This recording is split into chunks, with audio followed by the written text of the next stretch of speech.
Yeah.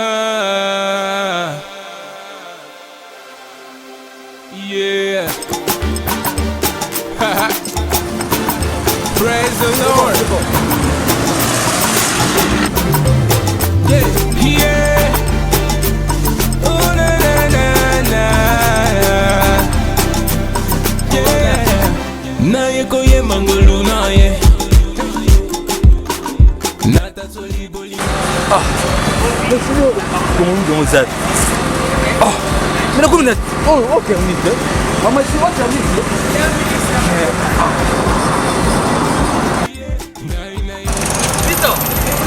Mister, oh, yeah. Na papaya kati.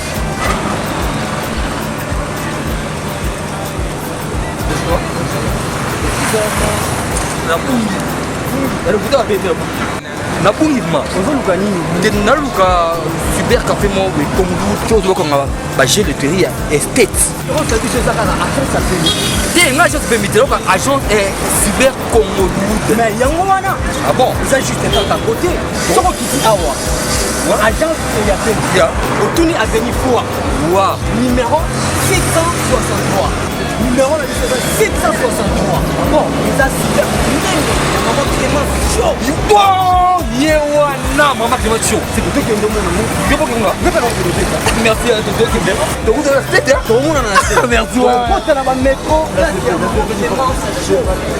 Dallas maman Clément chaud na Dallas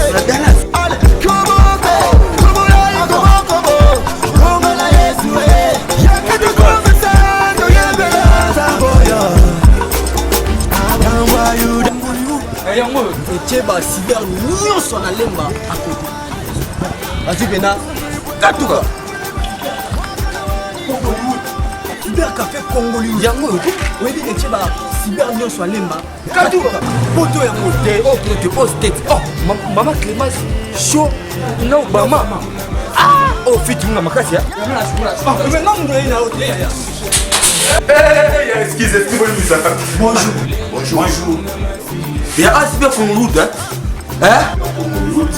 Vous allez avoir un dos au vous savez ça vous avez ça DV loterie, depuis pour ça les années, nous avons ça, pas avec ce DV. Ouais, tu es dans la DV. T'es là, vous êtes States. Aux États-Unis, des États-Unis. Oui, maman Clémence, ça va, après ce que nous avons privilège, nous toi ça la facilité au résister. Il y a moi la démo ça. Merci quoi donc qui bon, biso a besoin d'un biso bâtiment pour vous utiliser des l'été. Biso là à $5 en pamba. Maman qui est quasi. comment couple papa Pour présent à $10. En famille Là la bio sur le bébé. na combien wana $10 famille au Maroc et au States. Et pas au Bama na mona na yego. si Vous en normal. Là pour ça on peut des secours. Vous en mettez dans le sirop. Ah secours. Ça va, là tu as ma photo, tout de na maman vous en a utiliser les réseaux sociaux pour qu'il y ait la bio. Donc à la rester qui m'a maman vous en. kaka sikote tozonga Kaka sikote tozonga. Merci.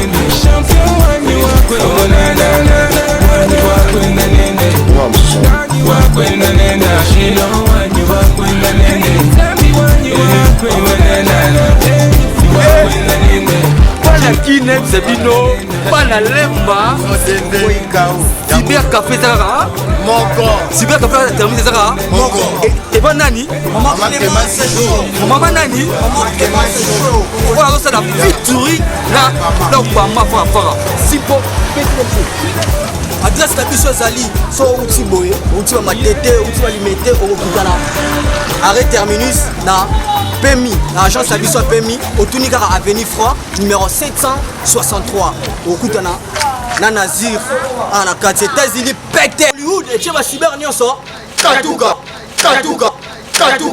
baba ya ngana question deuxième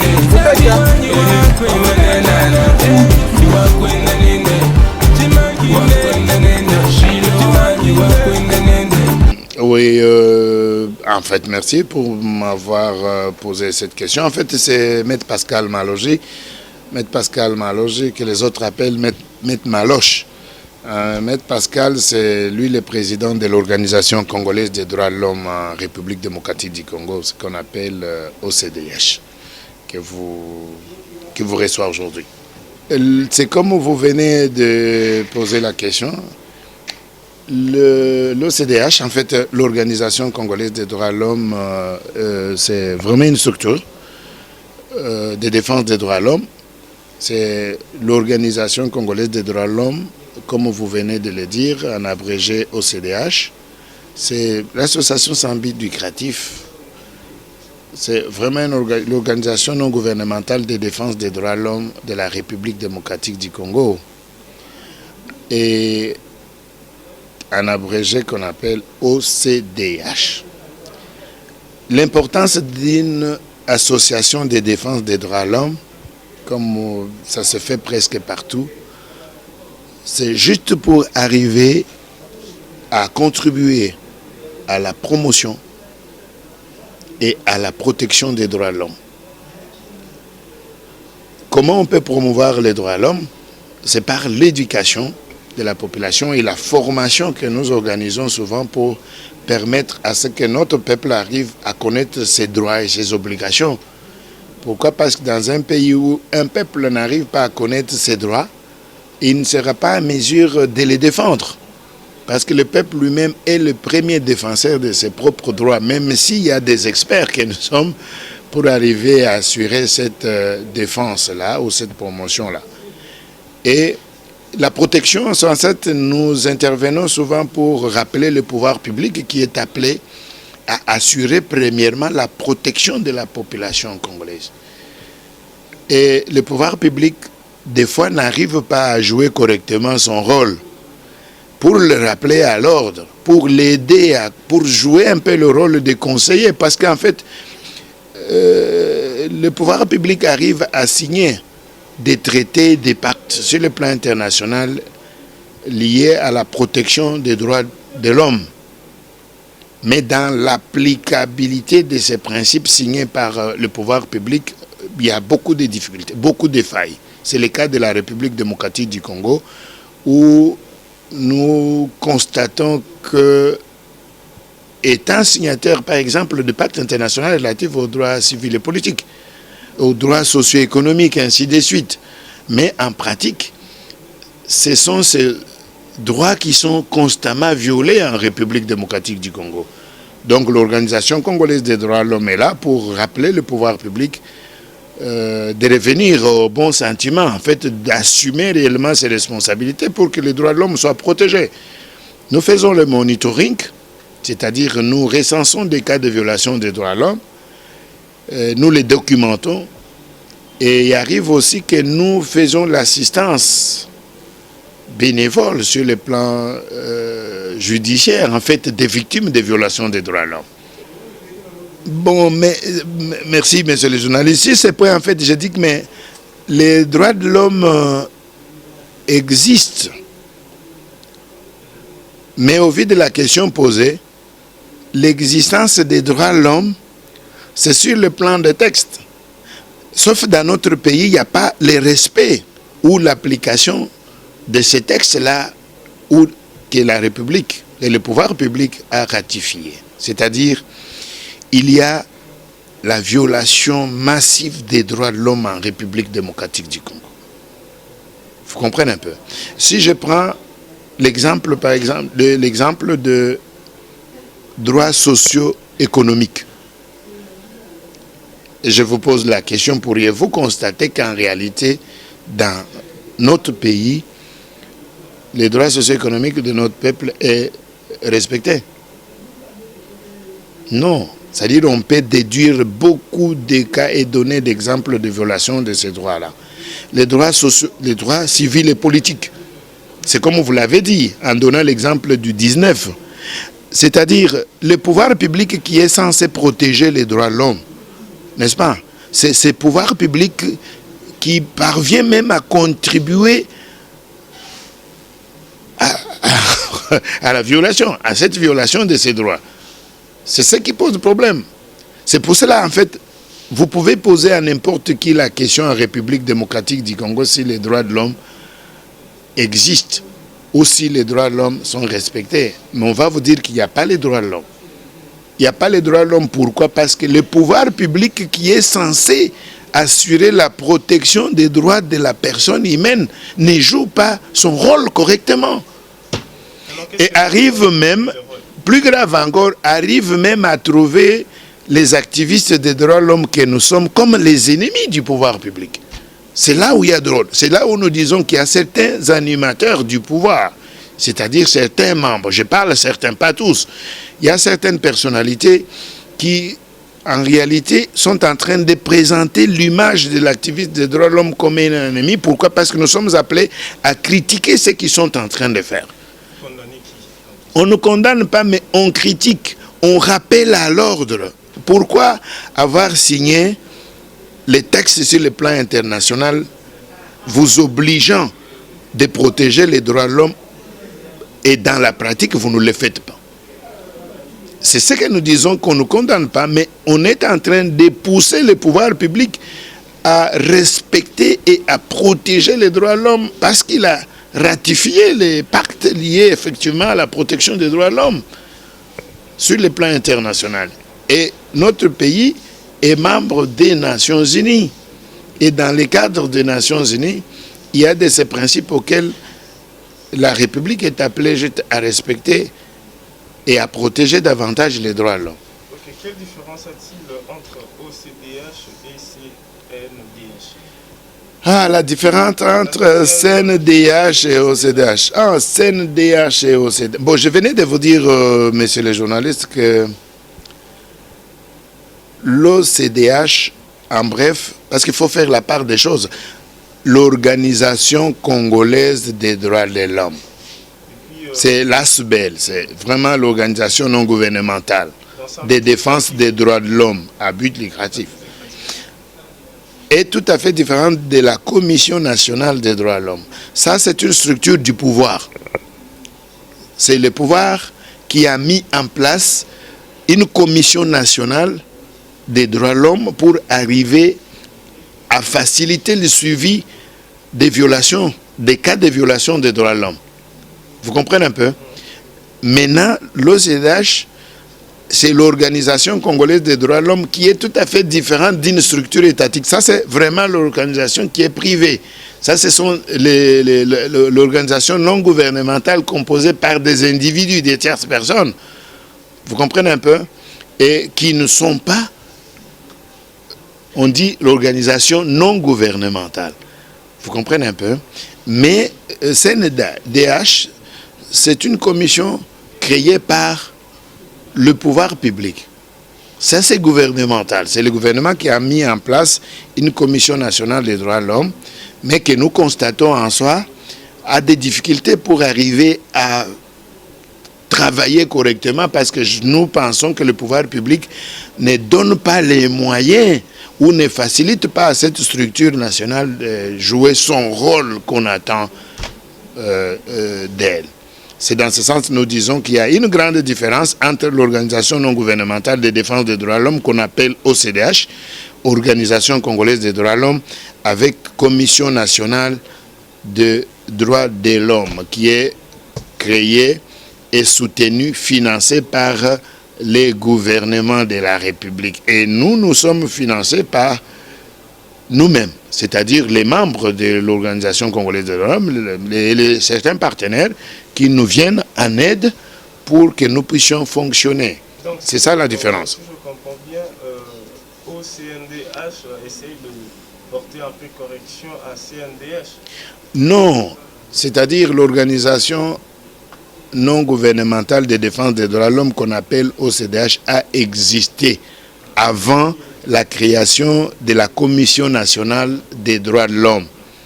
Vous comprenez un peu? Et j'insiste en disant que cette Commission nationale des droits de l'homme créée par le pouvoir public, c'est dans le cadre des suivis des cas de violation des droits de l'homme sous les auspices du pouvoir public. Vous voyez un peu? Et c'est le pouvoir public qui finance les activités de la Commission nationale des droits de l'homme. Mais l'organisation non gouvernementale des droits de l'homme qu'on appelle OCDH, ça c'est vraiment une structure des individus, c'est-à-dire des personnalités qui nous sommes pour arriver à conseiller, pourquoi pas, l'État congolais dans son ensemble. Pourquoi pas aider notre peuple à connaître ses droits et être en mesure de les défendre. C'est dans ce sens que nous jouons ce rôle en tant qu'une structure de la société civile pour appuyer la bonne marche de la société congolaise. Qui est derrière nous, monsieur le journaliste? Qui est derrière OCDH? Mais derrière OCDH, il y a les textes, il y a la volonté de faire respecter les droits de l'homme dans notre pays. Et vous voulez à ce que je vous dise qu'il y a des partenaires. Nous ne comptons pas davantage sur les partenaires, nous comptons sur la volonté qu'a les Congolais, et même d'abord, pour arriver à protéger les droits de l'homme dans leur pays, à pousser les pouvoirs publics de respecter les droits humains. Vous comprenez un peu? Parce que lorsqu'on dirige le peuple et on ne tient pas compte de la protection de ces mêmes peuples-là, c'est comme si on n'a rien fait.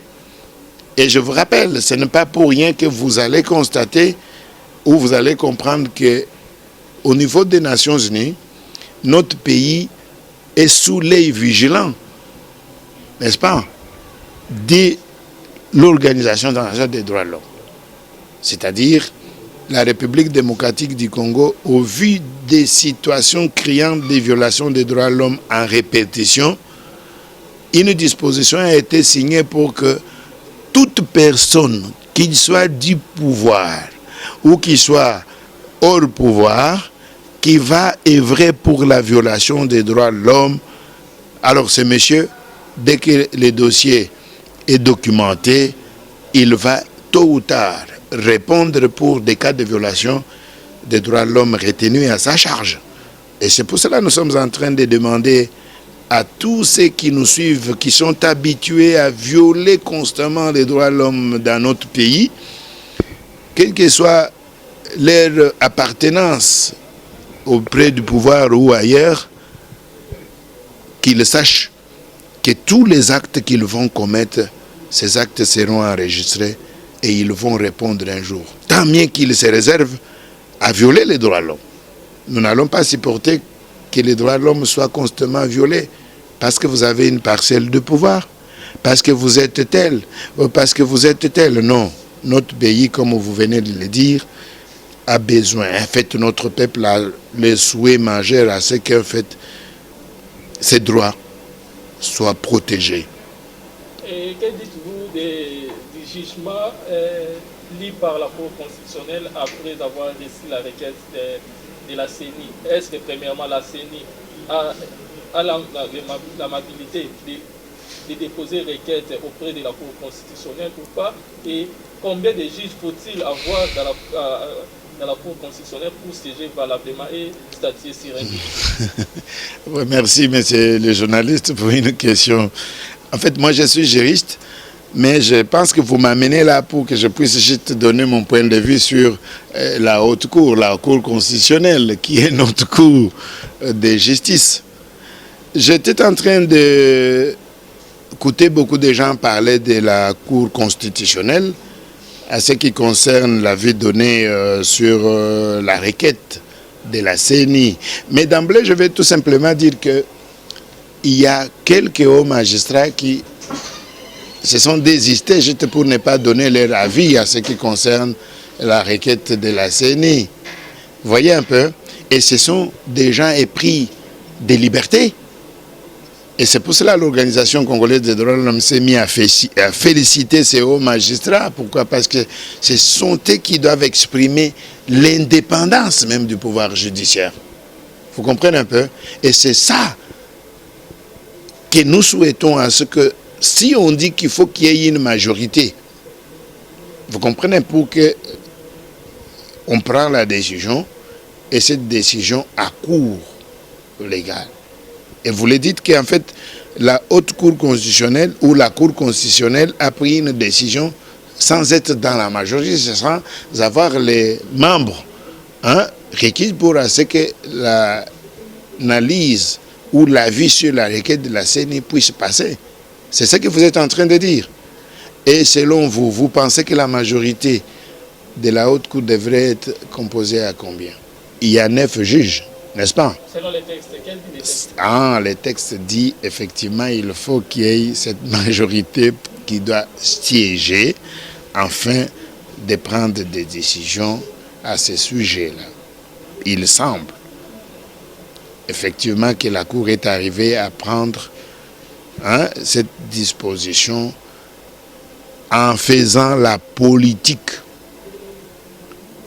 Vous voyez un peu, et nous demandons tout simplement à notre Cour de pouvoir revenir davantage au texte.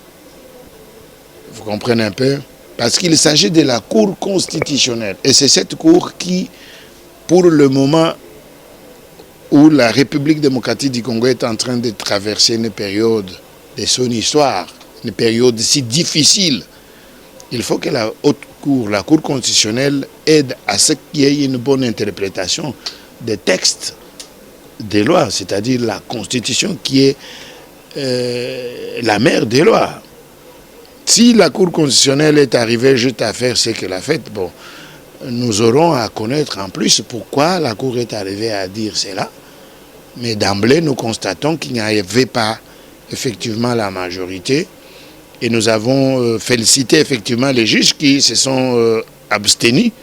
Pourquoi? Parce que la matière présentée par la CENI à ce qui concerne la prolongation de la période des élections, vous voyez un peu, sans présenter le calendrier, c'était dans le but de solliciter une certaine justification ou un certain pouvoir, c'est-à-dire la légalisation des actes de la CENI par la Cour constitutionnelle. C'est dans cet esprit qu'on veut présenter la Cour à notre peuple pour dire qu'effectivement, c'est la Cour constitutionnelle qui a dit. Et nous sommes là parce que la Cour a dit. Parce que c'est le dernier rempart. C'est pourquoi nous demandons à ce que des décisions qui doivent émaner de cette Cour doivent respecter en réalité les textes. Si ça n'a pas respecté les textes, non, le peuple a des dispositions à prendre à ces sujets. Et nous devons qu'encourager effectivement notre Cour constitutionnelle parce qu'il s'agit de la Cour, et on l'appelle cette Cour juge de qui? Juge du président de la République. Qui soit à mesure de juger aussi le président en cas de problème. Changer la décision de la Cour constitutionnelle? Ça, c'est une question un peu difficile. Vous me parlez de villes mortes non, ou de... Vous avez demandé à la population de se... Non, j'ai dit que la population a les mécanismes constitutionnels à faire. Nous avons cité un qui était la ville morte. Non, ne dis pas seulement la ville morte ou ne me dis pas ce que je n'ai pas dit. Moi, je ne pousse pas la population de pouvoir aller à l'encontre des décisions de la Cour constitutionnelle. Je venais de demander qu'elle...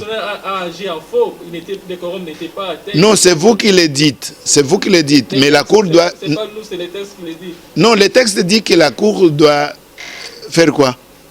Je suis un expert des textes, monsieur, je suis juriste. Je suis en train de dire tout simplement que si vous pensez que la Cour constitutionnelle a agi illégalement, ça engage que vous. Mais moi, en tant que juriste, je demande aux magistrats qui composent notre haute Cour constitutionnelle de prendre leurs responsabilités au moment où le Congo est en train de traverser une période difficile. Le tournant de son histoire. C'est dans ce sens que je dis, si la population arrive à penser que la Cour a pris une décision dans l'illégalité dans le cadre de légitimer seulement les actions projetées par la CENI, ça s'engage quand même. Et en réalité, si cela étant, moi je pense que tout est renvoyé à la population. Ne pensez pas que la population a que la ville morte, embêtée. C'est comme si vous poussez la Cour de ne pas tenir compte des villes mortes. Vous comprenez, si ces villes mortes, c'est l'expression pacifique du peuple congolais, moi je pense que la Cour doit réellement en tenir compte et non pas aller s'inscrire en faux en allant contre la justice et les aspirations de la population. Est-ce que la CENI peut saisir la Cour constitutionnelle? Il est demandé qu'il y a des dispositions de la loi, je peux me référer effectivement au texte régissant la Cour constitutionnelle. Toute personne peut arriver à saisir la Cour constitutionnelle. Mais la CENI s'est permis à saisir la Cour constitutionnelle dans quel cadre?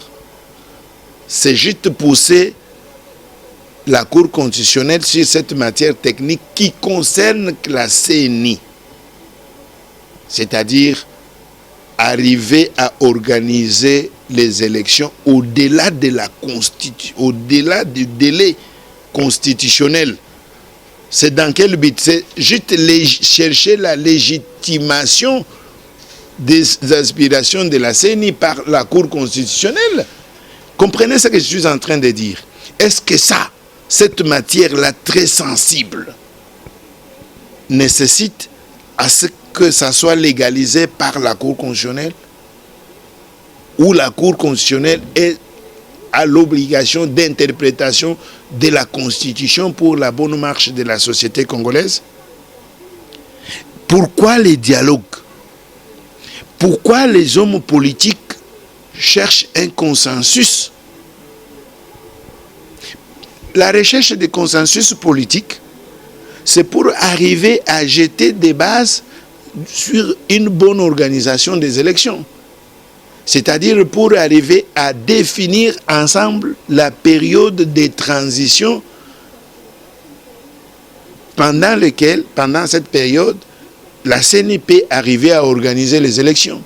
Je vous ai dit, si on ne tient pas compte des autres qui ne sont pas au dialogue, c'est-à-dire on fait fi des autres, on pense que non, on peut se servir de la Cour constitutionnelle pour marcher. Oh, vraiment, je suis très content de nos amis diaspora parce que vous m'avez coupé étant diaspora. Vous savez que je remercie en fait nos frères qui sont dans d'autres pays au monde. Pourquoi? Parce qu'ils ont compris qu'ils doivent lutter pour que leur pays redevienne un état de droit. Ils doivent lutter pour que leur pays redevienne un pays qui aspire vers le développement. Et nous pensons que leur démarche, nous les encourageons et nous sommes de cœur avec eux. Parce que nous sommes aussi diaspora, nous voyageons souvent et nous nous disons que il faudra partout là où les Congolais se retrouvent, soient fiers de son pays et luttent pour qu'à jamais dans son pays il y ait la dictature. Comme des tristes mémoires que nous avons connues. Pour que jamais dans un pays qu'il y ait des violations des droits de l'homme, des violations massives des droits de l'homme. Parce que dans un pays en plein 21e siècle qui s'attelle à violer massivement les droits de son peuple, ce pays-là, je pense qu'il n'a pas le droit de pouvoir exister. Et c'est pour cela que vous avez vu, l'Organisation des Nations Unies est en train de s'atteler, et surtout des structures des droits de l'homme, pour regarder et débonner la République démocratique du Congo pour qu'à jamais des personnes s'attellent comme avant à violer constamment les droits de l'homme. Et nous pensons que la personne qui va d'emblée s'hasarder à continuer à violer les droits de l'homme, vous suivrez vous-même ce que la communauté internationale fera de cette personne. Je vous remercie, messieurs les journalistes, et surtout je remercie mes frères et sœurs que vous appelez communément diaspora, mais ce sont des Congolais qui sont ailleurs. Et ça, c'est leur pays. Ça, c'est un pays au centre de l'Afrique. Et c'est un pays au centre du monde. C'est un grand pays. Et ensemble, nous qui sommes sur le terrain, et eux, nous devons conjuguer le même effort pour rétablir un état de droit, pour qu'à jamais notre pays puisse sombrer. Parce que nous allons barrer les chemins à toute personne qui va souhaiter à ce que le peuple congolais ne se retrouve pas.